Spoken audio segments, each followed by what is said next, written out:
The story of Emmett Till. Emmett Till was an African American teen who was born and raised in Fargo, Illinois, right near Chicago. He was mainly raised by his mother and never saw his abusive father, who was executed in Italy for rape and murder. When Till was 6, he contracted polio, which gave him a little stutter.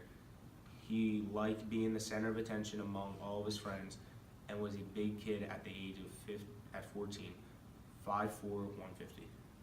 Emmett Till was going to work with his great uncle in Money, Mississippi, which at the time was much different place than the busy Chicago streets he was used to.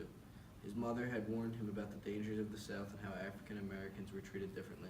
She had taught him the basic rules: get off the sidewalk, and don't stare at white women. Emmett followed these rules for the most part until one day he whistled at a white woman in a store. Nobody knows if it was intentional, as many people used to whistle in order to stop their stutter. South was very different from where Emmett was from. All of the joking around and being the center of attention, like he usually was, wasn't going to cut it in the South because of all the segregation and racism.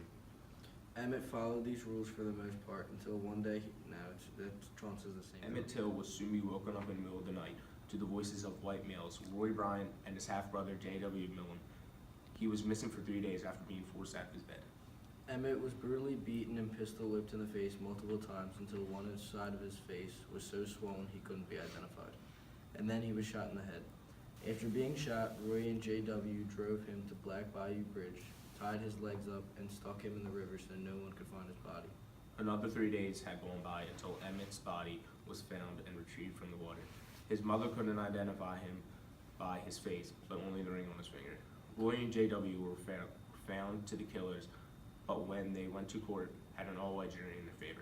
There were some witnesses to who had taken Emmett, but none would be on trial to the fact that the white people would kill them if they spoke out against them.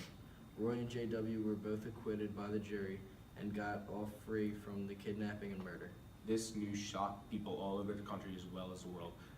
The death of a 14-year-old Emmett Till was the grand start of the civil rights movement for African Americans. His body was opened to the public after being shipped back to Chicago so that people could come and take a look at him and see the brutal truth to what happened that afternoon in Money, Mississippi.